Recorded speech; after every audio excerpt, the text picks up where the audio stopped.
Bueno, estamos en directo. A ver, aparece por aquí una invitada.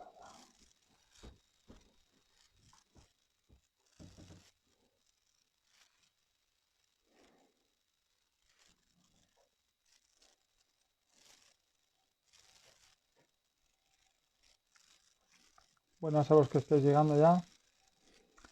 Hoy vamos a estar hablando con Lourdes Reyoso, que estaba por aquí. A ver si la localizo. Y empezamos. Porque tiene la tarde apretadilla. Ahí está. Ya Buenas. estamos, ya estamos. ¿Qué tal? Muy bien, muy bien. Aquí Bueno, bueno, de domingo. de domingo de cháchara en la lucha, ¿no? Eso es, eso es. Bueno, muchas gracias lo primero porque sé que vas a full, así que te agradecemos todos que hayas tenido un ratito para comentar un poco con nosotros. Muy bien. Yo agradecía también, bueno, si puedo ayudar y tengo una plataforma, pues yo también agradecida de que me des este espacio, Hombre, por que yo supuesto. creo que somos el aleteo de la mariposa. Entonces, todos aquí somos súper importantes. Cada persona que se atreva a, bueno, a tener el coraje de hablar, ¿no? Yo creo que todos somos importantes, todos. Exacto. Bueno, pues ya prácticamente creo que todos los que estarán viendo esto y lo verán, si siguen mi perfil, ya sabrán quién eres, pero bueno, para el que no, te presento un poquito como escritora, conferenciante, psicóloga, especialista en maltrato, que luego ya harás el correspondiente matiz súper interesante. Y bueno, y luego súper luchadora ahora en contra de esta tiranía, de este maltrato estatal que estamos sufriendo. Y todo esto empezó un poco por ahí, porque te escuché en una charla haciendo unas analogías que me parecen brutales. Y yo creo que aquí dando aportes desde el lado médico, dando aportes desde el lado espiritual, dando aportes desde el lado psicológico, se puede comprender mejor lo que pasa para poder avanzar. Y en este sentido, me parece un análisis brutal el que haces tú. Bueno, en realidad yo solamente hago lo que sé. Quiero decir que yo sobre todo he tenido que trabajar con personas que han sufrido el maltrato y cualquier persona que ha sufrido maltrato o conoce a alguien que lo ha sufrido sabe lo complicado que es que la propia persona que padece un maltrato sea consciente de que lo padece, ¿no? Es como si uno se quedase atrapado en una relación, aunque sea insana, pero no solamente estás atrapado, sino que consideras a la persona que te maltrata como un salvador, ¿no? Es la psicología de la persona maltratada es terriblemente resistente y por lo tanto, pues bueno, hay que ayudarles en primer lugar, a comprenderse para no juzgarse, ¿no? Y yo creo que todos aquí tenemos que comprendernos y tenemos que ser humildes y tenemos que entender que al final las reacciones desde el miedo funcionan. Me da igual cuánto lo consciente, lo inteligente que pueda ser una persona para muchísimas situaciones en la vida o lo críticos que podamos llegar a ser. Cuando yo sufro un maltrato, cuando yo estoy atrapado por el miedo, cuando a mí se me humilla permanentemente, cuando a mí se me desacredita, cuando a mí se me sugestiona, es como si estuvieran tirando de unos hilos que están por detrás y es muy difícil que las personas podamos tener una capacidad crítica o de discernimiento, ¿no? Si a mí se me dice, sobre todo con la ilusión de alternativa, ¿no? Con la que juegan permanentemente, tú puedes hacer lo que quieras, tú eres libre para actuar. Sin embargo, el que no actúa de una determinada manera es un insolidario. El que no actúa de una determinada manera es un poco, si os fijáis, ¿no? La psicología del maltratador o la maltratadora es si tú miras a esas que no me quieres, si tú no me contestas es que te doy igual. Entonces, como, vale, tú puedes elegir, pero entonces yo ya te censuro, yo te desacredito, yo ya te juzgo, yo ya te critico. ¿Qué ocurre? Que entonces cuando a mí, de alguna manera, me hacen pensar que soy libre, pero al otro lado hay una censura absoluta y hay una jerarquía total, yo ya no me atrevo a discernir. Yo ya voy a ser aquello que tú me dices que confirma que soy una buena persona. En este caso yo voy a hacer aquello que parece que confirma que soy solidario, que confirma que soy una buena persona, que confirma que soy responsable.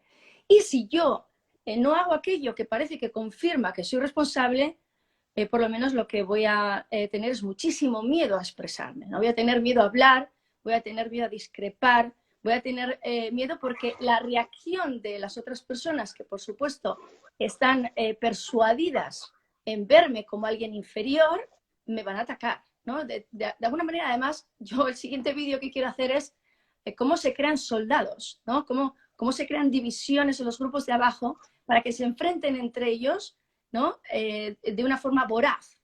Y, evidentemente, cuando se pelean los de abajo, únicamente gana una entidad, que es cualquiera que esté arriba, ¿no? Entonces, de alguna forma, por eso es muy importante, cuando yo te decía que todos hacemos nuestra parte, ¿no?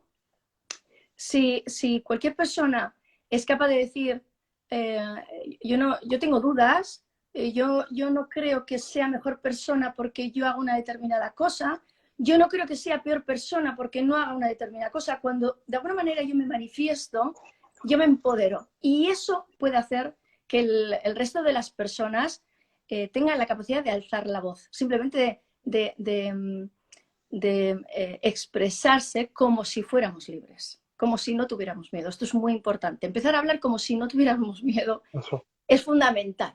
Esto es fundamental. Lo que pasa es que la gente no está acostumbrada primero a enfrentar la autoridad y a probar siquiera lo que pasa si tú vas verificando cuáles son los límites, eso no está acostumbrado. Y mucho menos aquí pasábamos de lo que he comentado al principio, que hablaba siempre de Biderman, de los pasos y las pautas que sigue un maltratador, y nos metemos en un montón de teorías que ya están escritas, como Le Bon con la manipulación de las masas, como Milgram, y la gente al final es como que cae en un MK ultra, no particular individual, sino colectivo, donde hay que tener en cuenta muchas cosas, ¿no? Y hay que dar un poco de guía, un poco de, de datos donde agarrarse. Lo que pasa es que hay tendencia a todo mascado, todo en la boca y a seguir a alguien, ¿no? ¿Tú cómo lo ves eso? La gente busca a quien seguir, cuesta distinguir lo que es hacerse auto-coaching o buscar un mentor o un líder al que seguir ciegamente, ¿no? Bueno, yo creo que al final estamos acostumbrados y se nos ha educado, por lo menos esta generación es la generación del confort, ¿no? Entonces, a mí, por ejemplo, me pasa muchas veces que me dicen, ¿dónde están los datos? ¿Dónde ves las fuentes? Yo, por ejemplo, ayer tuve un encontronazo con alguien porque me pedía los datos y yo tengo un vídeo, ¿no? Que Álvaro, el chico que me ayuda con las redes y demás, hizo un vídeo maravilloso de qué mueren las personas, ¿no? Con los datos oficiales, viendo paso a paso de qué morían, de qué no morían. Bueno, o sea, un trabajo maravilloso, que de hecho hace nada lo ha actualizado.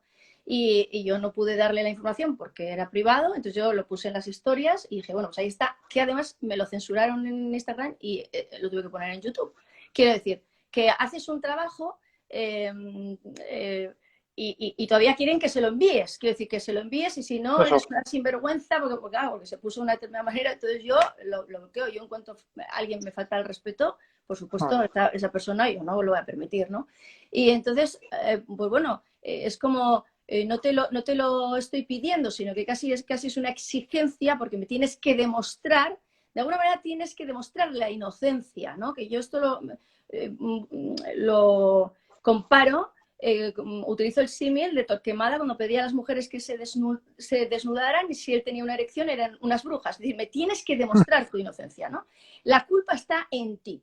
Y la inocencia siempre. Entonces, evidentemente, cuando no es una búsqueda de información, desde que yo tengo la curiosidad, de que me permito dudar, confío en que quizá quienes me están advirtiendo de algo, a lo mejor me lo están diciendo porque tienen una información y voy a buscarla, ¿no? Si las personas hiciéramos esto, de alguna manera llegaríamos a conclusiones personales y propias. Pero, ¿qué pasa? que ya la sugestión es muy poderosa. Entonces, claro, se nos ha dado una única información, pero es una información muy persuasiva, ¿no? En la que se está diciendo que el otro es la amenaza, que el otro es el malo, que el otro de alguna forma es el estúpido, que el otro es el que se pasa de listo. Y entonces, ¿qué ocurre? Que cuando a mí se me persuade para ir en contra de cualquier cosa que no sea una y solamente una, yo de alguna forma tengo ya una mentalidad y tengo una actitud propia del fanático. Es un poco como ese religioso que dice, si tú no sigues aquello, ¿no?, que me marca mi religión, tú eres un enemigo potencial. Es justamente lo contrario del respeto. Entonces, ¿qué ocurre? Que estamos viendo permanentemente en los medios una incitación al odio, estamos viendo permanentemente que están persuadiendo para crear enfrentamientos, para ver al otro como un enemigo, están dividiendo la sociedad. Entonces es muy importante que entendamos que es cierto que las reacciones de las personas pueden ser terriblemente potentes, pero también tenemos que entender que hay una persuasión, es decir, tenemos que entender que estas personas están sometidas a un verdadero lavado de cerebro. De la misma manera que en el otro punto también está quienes tienen datos y solamente quieren dar los datos para que el mundo pueda elegir, y están también los que ya sacan un poco como la espada del combate, ¿no? Y yo creo que aquí es muy importante que entendamos que no somos enemigos, que si no hay información no hay libertad y que tenemos que buscar la información debajo de las piedras, pero una información de alguna forma dada de una forma, yo diría, aséptica, ¿no? O sea, estos son los datos, vamos a pensar, vamos a analizar. Yo, por ejemplo, el vídeo que hizo Álvaro es muy riguroso porque es aquí ponen los muertos de esto, en primer lugar. Aquí ponen los muertos de esto, segundo lugar. Aquí, ¿no? Así, el año anterior había tantos muertos de esto, este año tantos de esto. O sea, muy riguroso. Evidentemente lo censuraron en Instagram y en YouTube de momento está. De momento. Sí, sí, claro. O sea, tú lo que estás diciendo es que frente a esa, digamos, extorsión y esa manipulación, esa programación neurolingüística que va en contra de la gente, puede haber lo contrario, precisamente, pero de la misma manera que hay gente que siempre ve el vaso medio lleno y siempre lo ve medio vacío, y eso, pase lo que pase, va a seguir así, porque digamos que forma parte del potencial epigenético de cada uno. Sí. Ahora mismo, un mismo estímulo hace que uno abra los ojos a tope y que otro tire en la otra dirección. Eso es trabajo, como he dicho, de fanatismos desde el principio. Claro, mira, yo creo que las personas que no soportan la injusticia y que no soportan el maltrato, yo creo que no pueden ni siquiera ver la televisión. Yo desde luego, en casa nos pasó que mi pareja estaba viendo con la niña los dibujos animados y arrancó la antena. Quiero decir, dijo, mi hija no lo puede ver, porque no soporto la humillación de nadie y la utilización de la broma para humillar a nadie. Y que eso se vea en la televisión, que en un programa, pues yo no sé si cuando aquello era el hormiguero o qué, ¿no? En un programa que supuestamente lo puedes ver tranquilamente en familia, se normalice un trato jerárquico, denostar al otro, humillar al otro, insultar al otro, ¿no? Ponernos por encima como si de alguna forma, pues bueno, porque yo soy blanco soy más que tú, o porque yo soy heterosexual soy más que tú. No, aquí cada cual tiene que tomar sus propias decisiones y todos deberíamos respetar las decisiones de los demás. Si esto lo tuviéramos claro, no podríamos soportar todo ese lavado de cerebro, porque es como si nos genera una especie de rechazo, ¿no? Pero hay personas, bueno, pues que a lo mejor cuando escuchan una broma donde se ridiculiza a alguien, donde se obvia a alguien, bueno, son personas que lo soportan, que son pasivos y que lo permiten. Entonces yo creo que el maltrato, hay personas que no pueden con él. Me da igual que sea que maltrates a un perro, que maltrates a un niño, que maltrates a un anciano, que maltrates a un igual. O sea, no pueden con las injusticias y con el maltrato. Y creo que estamos todos viendo un maltrato institucional, de libro, ¿no? Y cuando digo que es institucional es que todo aquello que tiene que hacer una persona que maltrata, se ha hecho, ¿no? O sea, de alguna forma se nos ha aislado, se nos ha mantenido bajo amenaza, siempre sometidos al miedo. Si haces esto, entonces te vas a enterar. Únicamente hemos tenido una información y seguimos teniendo información y nada más que una información que es lo básico para el lavado de cerebro. Por supuesto, de vez en cuando yo te regalo flores, yo soy indulgente, soy simpático, mira, gracias a mí vas a poder salir, mira, si haces cualquier cosa siempre es por tu culpa, nunca lo has hecho suficientemente bien y mis reacciones jamás son mi responsabilidad, siempre tú me has provocado. Eso si nos fijamos, se está haciendo desde el principio. No lo hemos hecho bien, nos hemos relajado mucho, no teníamos que haber hecho esto, no teníamos que haber hecho... todos decimos, nos están volviendo locos, porque ahora nos dicen blanco, luego negro, que eso también lo hace todas las personas que maltratan, ¿no? La comunicación se llama esquizofrénica, que no sabes muy bien a qué atenerte. Pero sin embargo, no es que nos estén volviendo locos, es que nosotros lo hacemos mal. Y por supuesto, una técnica pura y dura de quien maltrata es que siempre tiene preparada la palangana como Poncio Pilatos para lavarse las manos, ¿no? O sea, siempre mienten diciendo la verdad. Siempre utilizan esa táctica de yo no te obligo, ¿no?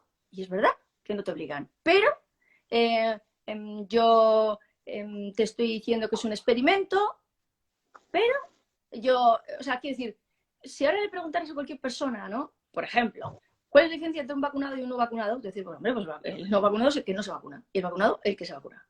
Bueno, pues no es así. Quiere decir que si tú te vacunas y no han pasado 15 días, se te considera no vacunado. Que si te mueres en esos 15 días o 14 días, se te considera no vacunado.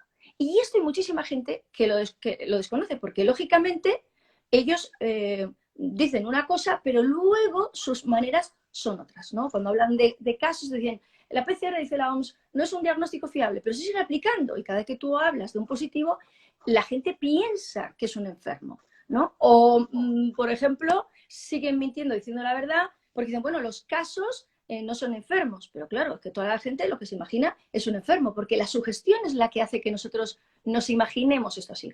O, por ejemplo, hay muertes y es una persona que se está muriendo de cáncer, o incluso yo tuve una chica que me contó algo terrible, su hermano se había suicidado y le hicieron una PCR. O sea, esto es terrible, es que esto es de manual de psicópatas, ¿no? Y entonces ella, la pobre, me decía, Luz, no vamos a poder velar a mi hermano porque no nos permiten, o sea, ¿qué sentido tiene? Bueno, pues tiene un sentido de inflar las cifras, que de alguna manera mucha gente, pues claro, no entiende que esto lo dijeron en la OMS, ¿no? O sea, computa como enfermo, o sea, como muerte con COVID, que no de COVID.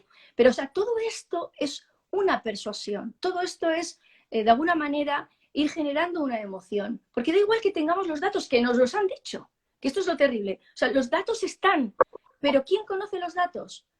Cuando yo estoy permanentemente sugestionándote en lo contrario, da igual lo que yo te diga, ¿no? Si yo te digo, aquí estás seguro, pero igual viene un ladrón, igual viene un violador, igual viene un asesino, pero no estás seguro, ¿hombre? Pues yo no me puedo aferrar al dato de estoy seguro cuando tú me estás sugestionando todo el rato en un dato de miedo, ¿no? Entonces estamos totalmente atrapados en ese miedo, en esa angustia, y ahí va. Y la parte cognitiva, el cerebro funciona así, ¿no? O sea, tenemos 3 capas y la parte cognitiva, que es la más nueva, cuando yo estoy totalmente atrapado por el miedo, la parte del paleoencéfalo decide y actúa por mí. Es decir, no hay una posibilidad de pensar, de analizar, no, porque eso lo hace la parte cognitiva. Y cuando yo estoy muerto de miedo, ¿no? Es como si nos quedáramos totalmente bloqueados, ¿no? Esto es como cuando a una mujer, yo que sé, que se la viola, se dice, bueno, pero usted intentó moverse. Pues puede que no. ¿Por qué? Porque mi miedo me atenaza. Y esto nos pasa a todos, que yo puedo ser muy inteligente, puedo saber lo que tengo que hacer, puedo saber que ahí tengo la puerta, puedo saber que ahí tengo la salida. Da igual lo que yo sepa. Yo en esta vida voy a hacer solamente lo que yo puedo. Nada más que lo que yo puedo. Y cuando yo estoy totalmente atrapado por el miedo, yo ya difícilmente voy a actuar. Por eso yo ahora lo único que quiero, fíjate, es crear una aleteo de mariposa. Es decir, que las personas nos atrevamos a hablar. Que nos atrevamos a decir, pues yo no me creo esto. Claro, que la respuesta inminente es, O sea, ¿no te crees que hay un virus? ¿No te crees que hay una pandemia? ¿No te crees que hay muertes? Pues bueno, es que hay unos datos. Entonces, cuando tú utilizas una palabra, ¿no? Ese es el poder de las palabras, ¿no? Cuando utilizas una palabra, creas una emoción, y cuando creas una emoción, creas una reacción. Pues bueno, hay unos datos, y los datos no coinciden con una teoría pandémica. Y esto la hubo, ¿no? Hubo una situación crítica, ¿no? De Benito, que trabaja en 4 hospitales, dice, bueno, es que hubo una situación, pero aquella hubo, pero se está manteniendo la sugestión y se están manteniendo unas medidas que nos siguen de alguna forma sometiendo a la tortura y al miedo, porque estamos todos aterrados. O sea, aterrados pues bueno, que parece que nos rastrean, que tenemos que... Yo, por ejemplo, en mi casa hemos estado todos, pues como tengo la garganta yo, ¿no? Todos con una gripe del copón, pues hombre, es como para decir, bueno, que como le dé a alguien un positivo, van a pensar que somos nosotros, casi ten cuidado, no vamos ni a salir de casa, ¿no? O ya tosemos y decimos, bueno, que es un catarro normal de toda la vida. Bueno, ahora como el Omicron también es normal de toda la vida, pues ya estamos ya paranoicos perdidos. Ya no sabemos muy bien si podemos relajarnos en un solo momento, ¿no? Pero bueno, ese es el poder de la sugestión, que ya uno no tiene confianza, que uno ya no se siente tranquilo, que la capacidad que tenemos, ¿no? Para vivir la vida con normalidad se nos ha arrebatado. Porque claro, esto a mí me hace muchas veces cuando decimos, bueno, yo quiero volver a la normalidad. Para volver a la normalidad, primero tenemos que empezar a vivir con normalidad nosotros, ¿no? Es decir, yo, por ejemplo, cuando veo, pues alguien ha dado un positivo de Omicron y entonces está una madre aislada en la casa, los niños que no la pueden ver, o un niño aislado. El otro día me decían una niña aislada y sus padres en Nochebuena no la pueden ver. Y yo digo, bueno, pero que por favor, que esto es un Omicron, que esto es como, bueno, como la garraspera de toda la vida, o la tos de toda la vida, o la gripe de toda la vida. Y ahora esto va a dividir una familia. Cuando ya el miedo hace que paguemos el precio de la familia, algo terrible se nos ha instaurado dentro.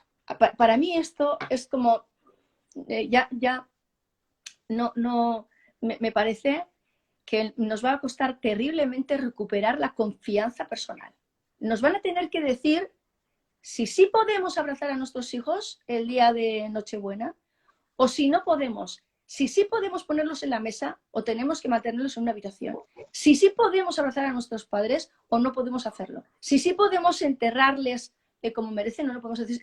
Están haciendo que normalicemos las mayores perversiones imaginables, y estamos aceptando todo supuestamente por prevención y por precaución. Y lo que tenemos que decir, señoras y señores, es que se ha quintuplicado las enfermedades en los niños mentales. Se ha expandido terriblemente el suicidio en la gente joven. Estamos aniquilando a las personas que más queremos. ¿Por qué? Porque estamos segregando, porque estamos marginando, porque no nos estamos tocando, porque no estamos riendo, porque no estamos celebrando. Nos están quitando el equilibrio y la salud mental. Y si no hay salud mental, no hay salud. Es decir, esto está recogido en la OMS. No somos solamente un cuerpo, somos un alma, somos una mente, o sea, somos un todo.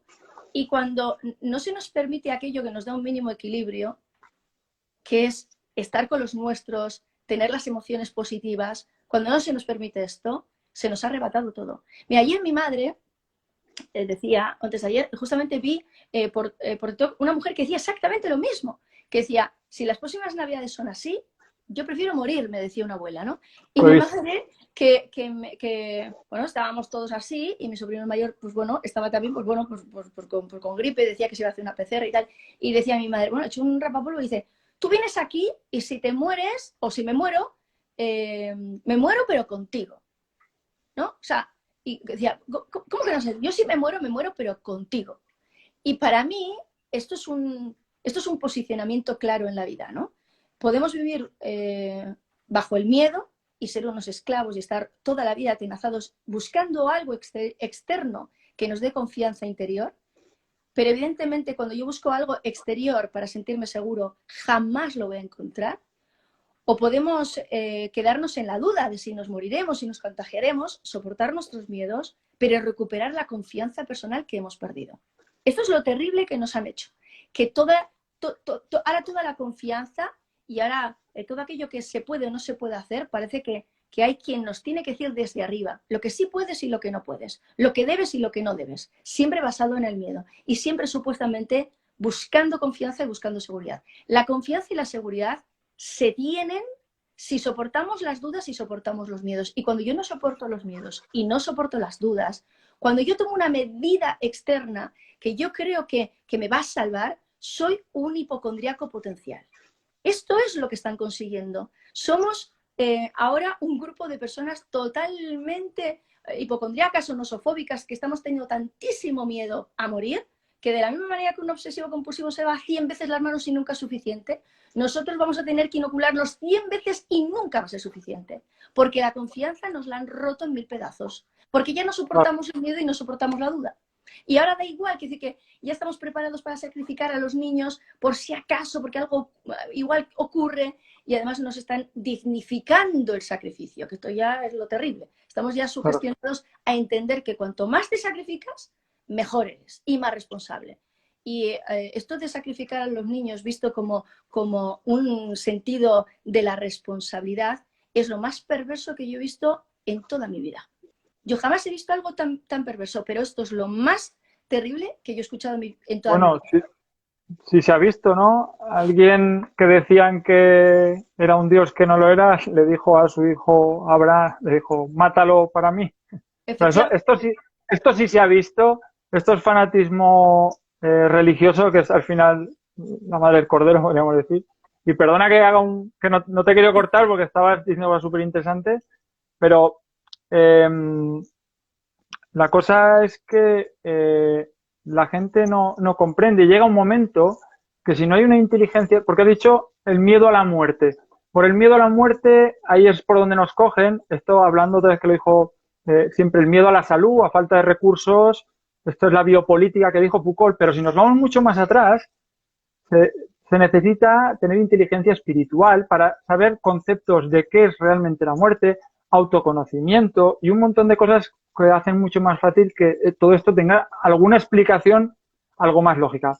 Pero por otro lado, me he quedado también con lo que has dicho, que claro, la gente no comprende.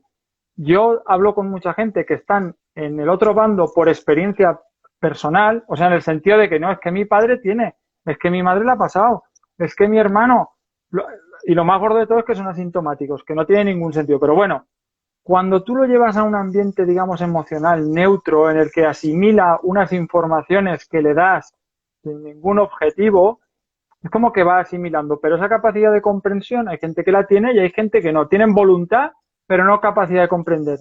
En este sentido, tú siempre das tips y cosas. ¿Tú crees que dando tips, como esto estás diciendo, se puede revertir a los, digamos, aparte de los recuperables, a los que están ahí en una zona muy oscura, podríamos decir? Mira, es que yo creo que esto es... yo creo que esto se trata... o por lo menos yo lo veo así. Yo quizá no soy una persona que entienda demasiado la muerte, pero desde luego yo en terapia siempre digo que tenemos que conseguir vivir como si estuviéramos vivos disfrutando de la vida, no sobrevivir. Yo creo que quizá no soy... además yo soy muy de pie en tierra, yo soy muy... no sé, ¿no? Muy de pie en tierra. Sí. También soy muy espiritual, pero soy muy pragmática. Y entonces lo que yo creo es que a las personas hay que decirles simplemente cómo quieren vivir. O sea, al final se trata de, ¿pero tú cómo quieres vivir? Porque tú puedes vivir evitando a tus padres, evitando a tus hijos, haciendo PCRs cada vez que tú tienes una sintomatología, necesitando que te den una seguridad externa, necesitando una medicación para vivir tranquilo. Entonces tú puedes estar buscando siempre la tranquilidad fuera de ti y con unas medidas X. Pero entonces la pregunta es, ¿entonces recuperarás aquella normalidad que esperas o jamás la encontrarás? ¿Qué? Y para encontrar aquella normalidad que tú tenías, ¿qué es lo que se necesita? Y con una pregunta uno llega a una emoción, pero solo a través de una pregunta llegas a una emoción, no a través de los datos. Los datos son importantes para quien necesita información, ¿no? Pero para quien tiene un problema emocional, ¿no?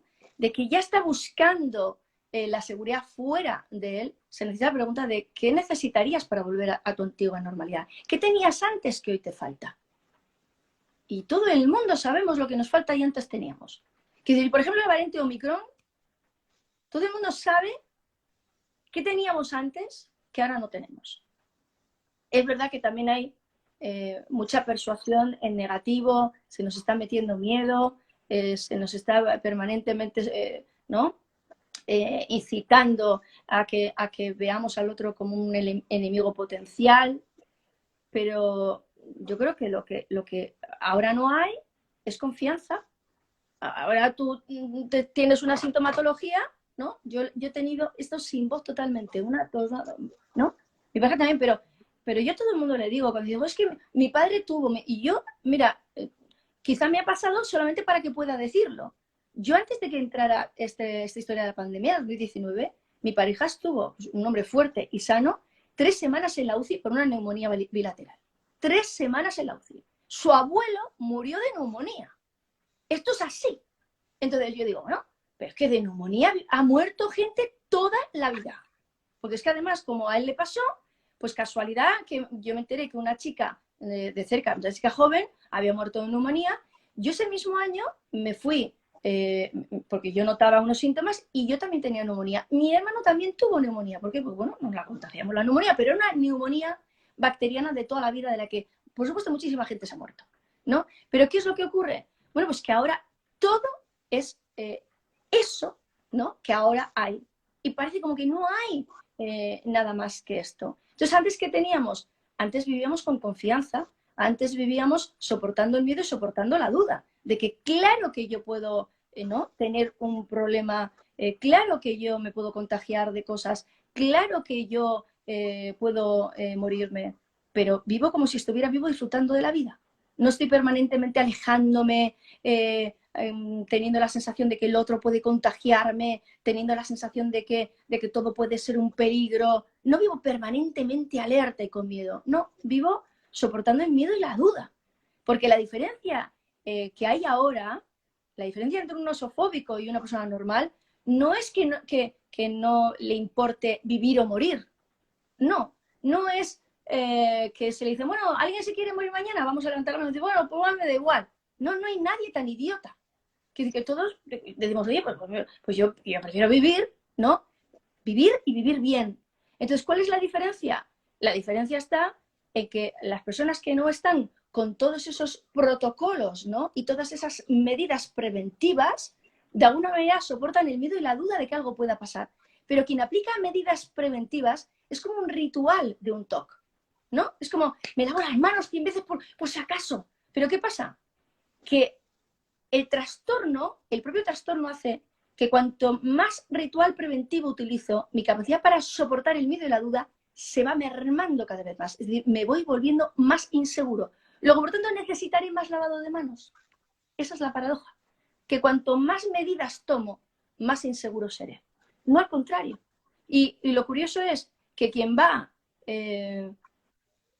dando abrazos, acercándose, necesitando afecto, diciendo, bueno, pues si algo nos tiene que pasar, nos pasa a todos, ¿no? Que decimos, bueno, una familia unida es lo más importante, pues resulta que soportamos los miedos y soportamos las dudas, pero sobre todo vivimos como si estuviéramos vivos, como si estuviéramos disfrutando de la vida, como si hubiera realmente algo que vale la pena, ¿no? Si yo no puedo estar con mi familia, si yo veo a mi madre y no puedo acercar, si mi madre ve a mi hija y no le puede dar un abrazo, si todos somos un enemigo potencial y nos tenemos que separar, ¿qué tipo de vida estamos eligiendo tener?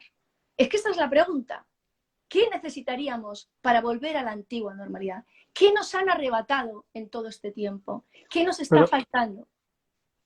Sí, eso es interesante lo que dices, pero ¿tú crees que ahora estas personas, pues son personas de personajes porque no son seres en esencia?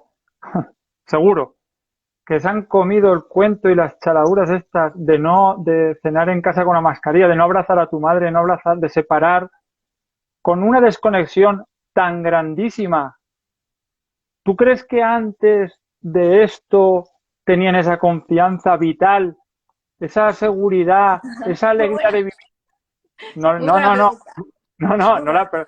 no la tenía. Yo, o sea, yo no soy psicólogo, pero no, estaban en una nube basada en robar momentos de sufrimiento a la vida pensando que eso es felicidad pero estaban Muy buena. concretamente... Mira, ¿sabes lo que pasa? Que cuando no hay amenaza no se necesita confianza. Cuando yo tengo toda la vida a favor y no tengo ninguna amenaza, yo no tengo que ser valiente. Cuando hay una amenaza, ahí, de alguna manera, yo demuestro mi confianza personal, ¿no? De la misma manera que ahora, ante la posibilidad de un escarnio público, se necesita coraje para manifestarse. Pero cuando lo que yo voy a decir es lo que le gusta a todo el mundo, no se necesita valentía ni coraje, ¿no? Entonces, las personas de alguna manera tenemos que mostrar lo que somos en la adversidad. Cuando la cosa es fácil, de alguna manera nadie demuestra cómo es. Pero cuando las cosas se ponen complicadas, cada cual se manifiesta. Yo, por ejemplo, ¿no? El otro día me dijo una grandísima persona, Lourdes, no te sientas así, porque yo he sido una de ellas, ¿no? Porque yo me he sentido fatal viendo a personas con plataformas de desarrollo personal, de crecimiento personal, ¿no? Que no han dicho, que no se pronuncian, que no dicen ni mu de este tema, ¿no? Y a Madre mí mía, eso sí, me revuelve de atrás adelante, de adelante atrás, y yo digo, pero ¿cómo puede ser que en un momento en el que se está machacando en los medios de comunicación, se está humillando personas que están de alguna forma ayudando al crecimiento personal, que esto nos tendría que horrorizar, ¿no? Que se humille a otro ser humano, que se le margine, me da igual en qué posición, me da igual lo que decida con su vida, pero esto tendría que ponernos a todos en pie, a todos los psicólogos, a todos los coaches, o sea, a todo ser humano debería indignarnos tanto que no pudiéramos no hablar. Claro, cuando yo veo que hay un silencio, ¿no? Y yo sigo vendiendo mi curso, ¿no? A mí se me revuelve todo. El otro día una persona que de verdad que estimo terriblemente me dijo, Lourdes, no te pongas así, porque yo también he necesitado mi tiempo, ¿no? Y entonces esto me ha dado calma, porque como es una persona pues bueno, que estimo, que valoro y que además ahora se pronuncia muchísimo, pues yo digo, bueno, pues es verdad, ¿no? Pero tengo que reconocer eh, que a mí esto bueno, me ha entristecido terriblemente, ¿no? Te sientes un poco, bueno, ya no tanto, porque antes a mí se me ha de todo, se me crucificaba, bueno, a mí se me han dicho burradas que yo ya, cuando ya veo a una persona con el tono ya le bloqueo y luego me dice, es una sinvergüenza, yo no sé qué, porque me has bloqueado, pero no, digo, hombre, yo no tengo por qué tolerar, yo además es que en cuanto veo el tono, veo, casi ya es como que siento a la persona, ¿no? Y claro, evidentemente se enfadan muchísimo cuando no pueden humillarte o juzgarte o criticarte tranquilamente, ¿no? Es una cosa que... Entonces, sí, cuando una persona de alguna forma te está poniendo pues bueno, en una situación un poco violenta y tú simplemente lo bloqueas, pues bueno, se indignan terriblemente. Y yo, ¿qué me ha pasado? Pues que probablemente si yo hubiera sentido que somos dos, que somos tres, que somos cuatro, ¿no? Pues yo puedo decir, bueno, pues sí, yo vale, vale. paso un poco desapercibida, ¿no?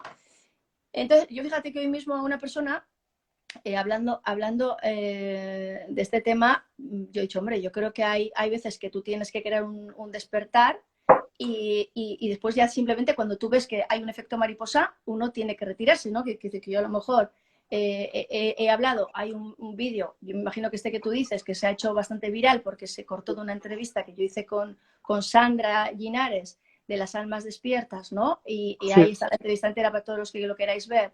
Y hay un trocito que se ha viralizado y a lo mejor mi cometido era crear un movimiento y yo espero que ahora exista un verdadero movimiento o aleteo de mariposas. Espero y confío, ¿no? sí, Porque hay veces que, pues bueno, que uno tiene que intentar no perderse, ¿no? Digo, porque luego al claro, final, pues bueno, el pensar que el mundo depende de ti, desde luego no es nada bueno para nadie, ¿no? Entonces, no, bueno, tú puedes tener tu misión, porque si nadie dice esto no es justo, alguien lo tiene que decir, y una vez que tú has dicho esto no es justo, bueno, si el mundo empieza a movilizarse, pues probablemente lleguemos a alguna parte. Desde luego necesitamos unirnos y necesitamos decir esto, esto no se puede permitir. De la misma manera que en un colegio, en una clase, si viéramos que están humillando a unos niños, me da igual, ¿no? Porque sean bajitos, porque lleven gafas, si vemos que se están burlando, que los están criticando, que los están marginando, nos le erizaríamos todos. Yo creo que nos tenemos que poner todos en pie y decir, esto de segregarnos, esto de marginar a la población, no lo podemos permitir. Pero claro, aquí tiene que poder más, tiene que haber más ética que confort, ¿no? Tiene que poder la ética sobre el confort. Y es cierto, y ahí yo estoy contigo, en que hay personas que están muy domesticadas, en estar en el confort.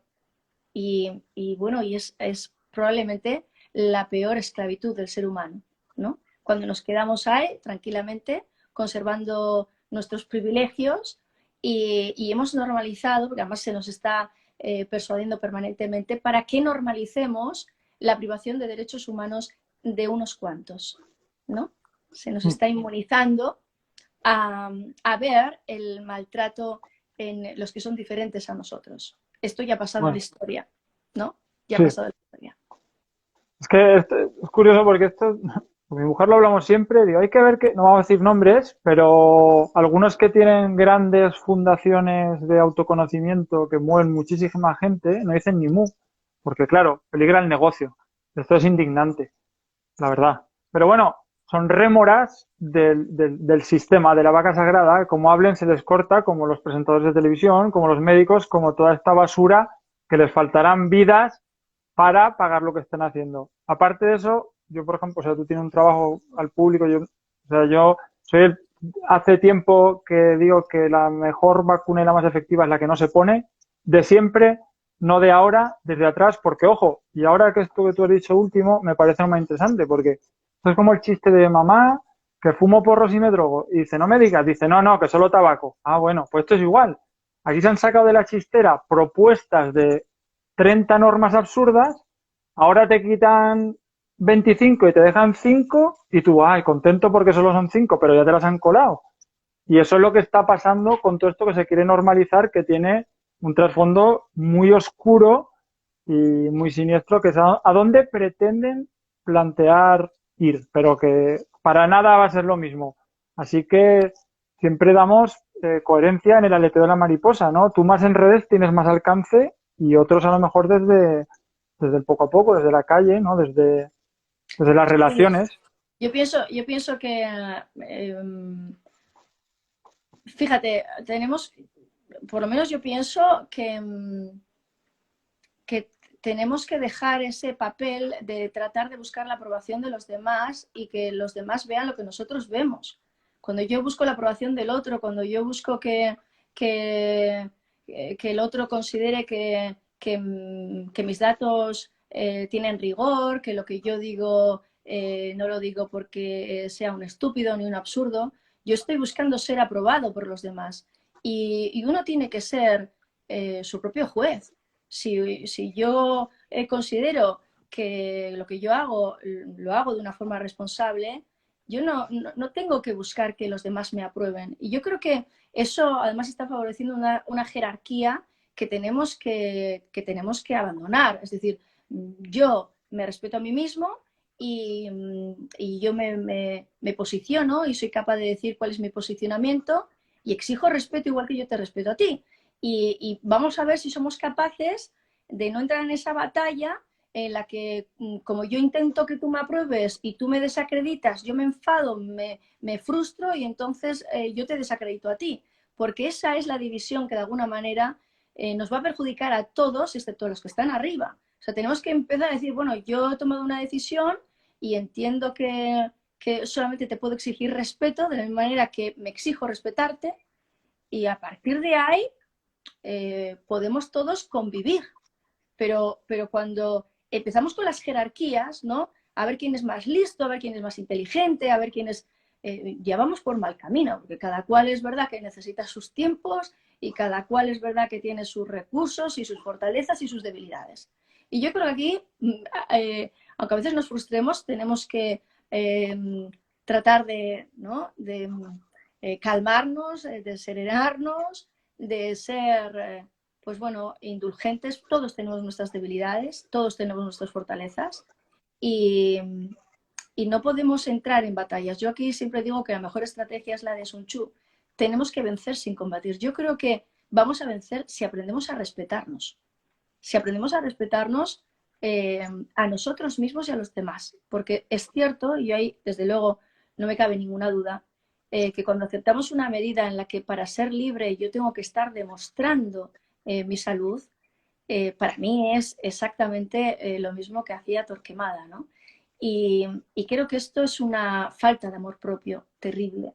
Entonces, ojalá que nos revolvamos con esto y que digamos que no puede ser, que nos tengamos que ganar la libertad. La libertad ya nuestros antepasados se la ganaron, nos la han dado y nos ha venido de alguna forma regalada, pero ha habido mucho por detrás, mucho sufrimiento, mucho sacrificio para que tengamos estos privilegios. No puede ser que ahora yo tenga que pedir permiso para todo y tenga que estar demostrando algo y tenga que estar aceptando unas condiciones que me imponen que de alguna manera no están, a nivel científico, no están explicadas de ninguna de las maneras, ¿no? O sea, nadie ha conseguido explicarnos para qué sirve esto y sin embargo ya nos lo quieren imponer. Entonces, ojalá tengamos un poco de amor propio y digamos, hombre, esto desde luego no tiene ningún valor científico, luego por lo tanto, a ver hasta dónde llegamos, a ver cuánto amor propio tenemos, ¿no? Cuánto Sí, respeto. pero a ver, explicaciones están ahí desde siempre, porque lo que me resulta curioso es con esto, cuando hablas que yo le doy información a alguien y me dice, bueno, no me digas eso, hombre, pero busca en los libros que Emerson escribió hace 120 años. Esto está escrito, lo puede ver cualquiera. Sí, pero hay Con, una frase buenísima que dicen que solamente llega el maestro cuando el alumno está preparado, no hay una verdad exacto, más grande. Entonces, exacto. cuando tú hablas, ¿no? Yo fíjate que hay muchas cosas que sé que yo nunca publico y que hay gente igual que me lo pasa, ¿sabes esto? Pues sí, lo sé, pero yo eso no publico porque yo creo que si las personas no están preparadas para ver lo más básico, ¿no? Es decir, los Sí, datos objetivos que hay, que podemos contrastar, si ni siquiera pueden ver lo más básico, que no es tan amenazante como para ver más, ¿no? Entonces, ya, es verdad que el síndrome del avestruz, pues ante la amenaza del lobo, yo soy de una frase que termina cuando comienza un potente dolor en el culo, ¿no? no, Pero, bueno, es que hay algunas personas que, bueno, tienen ese síndrome de avestruz, no soportan, como ante una película de miedo, que yo no lo quiero ver, que me tapo los ojos, ¿no? Y no lo soporto. Y entonces, bueno, pues como es verdad que les va a ocurrir a muchos que hasta que no les lleve el tren por delante, no lo van a querer ver, pues es que, claro, este es el problema de que cada cual tiene sus tiempos y cuando yo entro en el autoengaño y entro en la negación, es que no hay manera de sacarme porque cuanto más quieres abrirme los ojos, yo entro más en resistencia.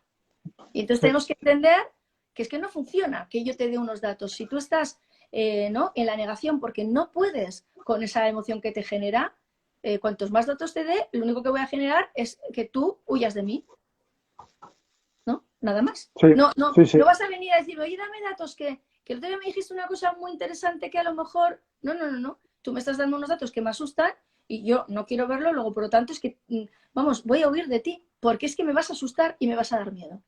Es terrible, pero las fases, ¿no? Ante lo traumático son así. La primera, la negación. Sí, ya, eso sí, sí, exactamente. Que es así, lo único que puedes hacer tú, reforzar tu discurso, verificándolo con la coherencia en tu vida y de alguna manera cuando te dicen, oye, la fuente, pues mira, más allá de la que quieras buscar en los libros, la fuente soy yo. Porque yo hago esto, a mí me funciona, lo que hagan los demás, no lo sé. Pero a mí me pasó hace tiempo, por ejemplo, con la alimentación, que al principio yo quería decir a todo el mundo, oye, mira, tú sabes esto y te encuentras rechazo. Entonces llega un momento que dices, oye, mira, solo quieren preguntarte para rebatir la proteína y no sé, oye, a mí me va bien esto, a ti si te va bien eso, aquí se ha terminado la discusión, ya está. Claro, Esto pasaría un poco igual. claro, pero sobre todo porque hay personas que lo único que quieren entrar es en el conflicto, ¿no? Que no, Eso, que no es en el... Hay veces que evidentemente me tengo curiosidad, el dato me resulta muy interesante y entonces digo, ojo, ¿me puedes decir esto? ¿Dónde podría encontrarlo? Porque evidentemente se ve perfectamente, ¿no? El cómo tú preguntas o cómo tú pides, ¿no? Bueno, ¿de dónde sacas los datos, no? Sí, Sí, ya, buscar que rebatir. se ve en la actitud, se ve... Yo he preguntado muchas veces, ¿me puedes decir, por favor, si sabes la fuente? Claro, para buscar yo, para, Sí, para, sí, sí, sí. poder decir, oye, que esto es una fuente fiable, pero hay personas que es preguntar para entrar en conflicto, para entrar en discusión. Es una manera además de juzgarte, de desacreditarte. Y es curioso porque muchísimas veces no son personas que han buscado y analizado datos, sino que tienen un dato, ¿no? Es como, Sí, esto se me ha dicho, por lo tanto yo voy contra ti porque tú no estás reconociendo esto. Pero claro, es que eso que tú no estás reconociendo muchas veces es porque has pasado a limpio ese dato y te das cuenta de que hay una manipulación o hay un sesgo terrible, ¿no? Porque sobre todo lo que tenemos es un exceso de información, pero muy sesgada. Entonces yo creo que como no miremos con nuestros propios ojos, vamos a estar todo el rato en una ilusión de que estamos informados. Y esto es un problema terrible, ¿no? Porque sí. ahora hay mucha información, pero probablemente hay pocas personas que son activas en la búsqueda de esa información.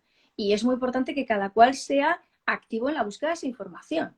Claro, pero evidentemente que no te quedes en las cifras que te dan, ¿no? Un periódico, un artículo, sino que tú vayas a la búsqueda de esos datos. Entonces yo suelo decir que, hombre, si las fuentes son quienes la propaganda de lo que sea que te estén vendiendo, pues ¿qué esperas que te cuenten? ¿No? ¿Qué esperas que te digan? Entonces es muy importante que no nos vayamos a unos medios propagandísticos, que nos vayamos a algo más objetivo.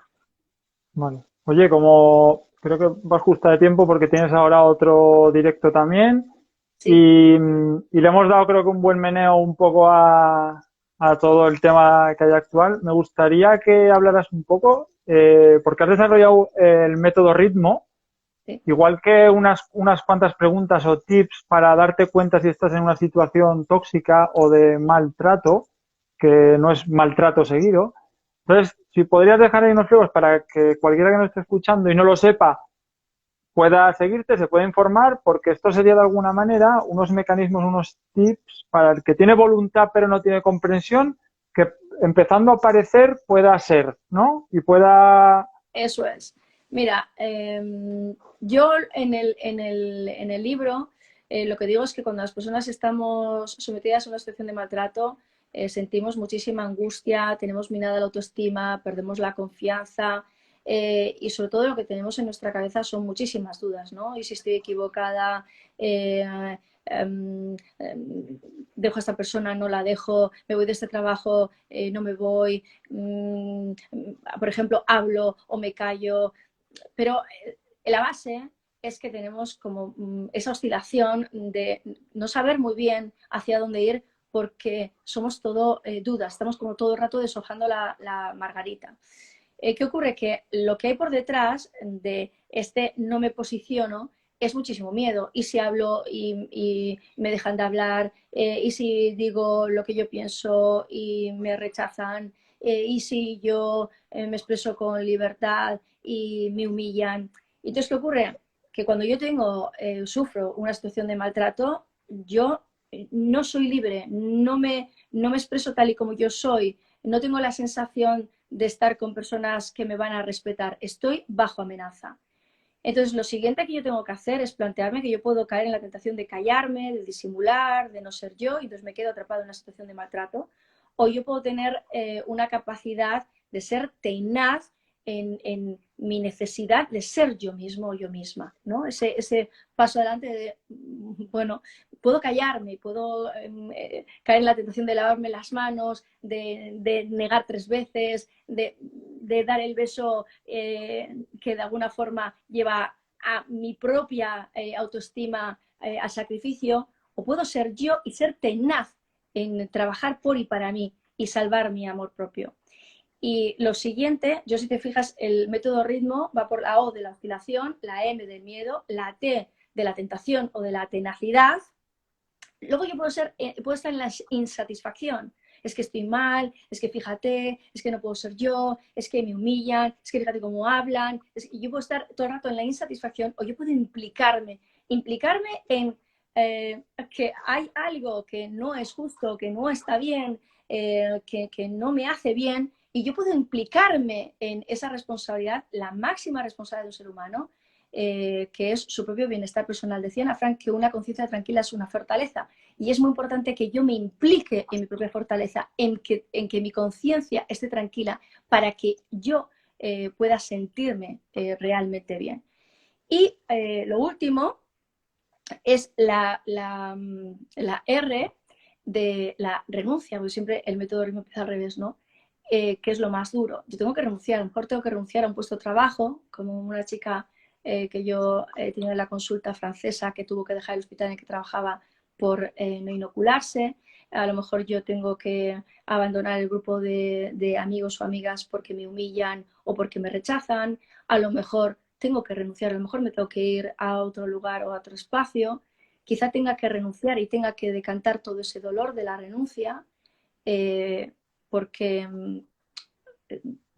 si yo no renuncio voy a estar permanentemente en la rabia, ¿no? Voy a estar frustrado, impotente, rabioso, porque tengo una sensación de vivir en la injusticia. Pero cuando yo de alguna forma renuncio, la renuncia puede ser liberadora. Esto no quiere decir que tengamos que aceptar las medidas que eso nos están instaurando. Lo que quiere decir es que no podemos pegarnos con la vida. Tenemos que tratar de conseguir que no nos priven de nuestras libertades, pero en el proceso es muy importante que no nos rompamos, ¿no? Y si yo estoy todo el rato queriendo que sea lo que no va a ser, de alguna forma estoy favoreciendo el romperme. Esto es como si yo quiero que un maltratador deje de maltratarme, quiero que me quiera y que no me humille, quiero que... Pues es que estás queriendo algo que no va a ser. Si renuncias, esto te va a liberar de alguna forma. No va a ser algo que pierdes, va a ser un peso que te vas a quitar. Y yo creo que ahora muchísimas personas están en esa situación en la que van a tener que renunciar, ¿no? Porque estamos en un proceso. Y Sí. esto puede hacer que retomemos fuerzas para poder defender lo que nos pertenece de una forma legítima. Sí. Pues súper bien explicado, además a tiempo. ¿Sirve este método ritmo que lo has descrito al revés para la vida misma, para lo que estamos haciendo, no solo situaciones de Totalmente, pareja? O totalmente. Yo, de sea, hecho, a una chica el otro día cuando me dijo, le dije, mira, haz este ejercicio. El libro además es todo ejercicios prácticos para que yo decante mi dolor ante las injusticias, para que yo me enfrente con los miedos. Es exactamente lo que tiene que hacer alguien para salir de una situación de maltrato. Y ahora yo creo que muchas personas lo están viviendo en los trabajos, en las familias, con los grupos de amigos. El método ritmo siempre es al revés, ¿no? Siempre empieza por la O. ¿Por qué? Porque cuando yo me quiero ir al monte, la primera pregunta que yo me hago es ¿a dónde quiero ir? Luego siempre empieza por el final, ¿no? ¿Dónde quiero llegar? Por lo tanto, para que yo llegue ahí, tengo que liberarme de esa situación psicológica en la que yo estoy atrapado. Entonces, bueno, yo la verdad es que lo escribí antes de todo esto, pero bueno, no deja de ser un maltrato. Esto es un maltrato institucional que está haciendo que muchas personas que nos quieren eh, nos empiecen a tratar mal. Luego, por lo tanto, estamos atrapados en situaciones de maltrato. muy bien. Pues poco más. Muchas gracias por el rato, por la hora esta que hemos estado. Gracias a todos los que han estado también siguiendo el directo. Estamos en contacto y si te quieres despedir con algo, tuyo es Pues, el... pues yo solamente os voy a pedir que en estas Navidades, si tenéis familias, si tenéis hijos, si tenéis parejas, si tenéis padres, eh, les deis lo que todos necesitamos, muchísimo amor, muchísimo cariño, muchísima cercanía, que no os pueda el miedo. Es el mayor regalo que las personas podemos tener. Y si hacen que el miedo nos separe, realmente nos están matando el alma. No permitáis eso, no permitáis que nadie os quite lo más sagrado, que es el amor. Es la energía más potente. El primer libro que yo escribí es Amor o Miedo, que ese no está fuera de edición, pero de verdad que yo creo que ahora tenemos que elegir el amor porque es lo único que va a vencer el miedo. Quereros muchísimo. Muy bien. Un abrazo, Pues poco más. Hasta aquí hemos llegado. Muchas gracias. un abrazo. Hablamos. Gracias a ti. Muchas Gracias gracias. a ti. Muchas gracias. Hasta luego. Hasta Chao. luego.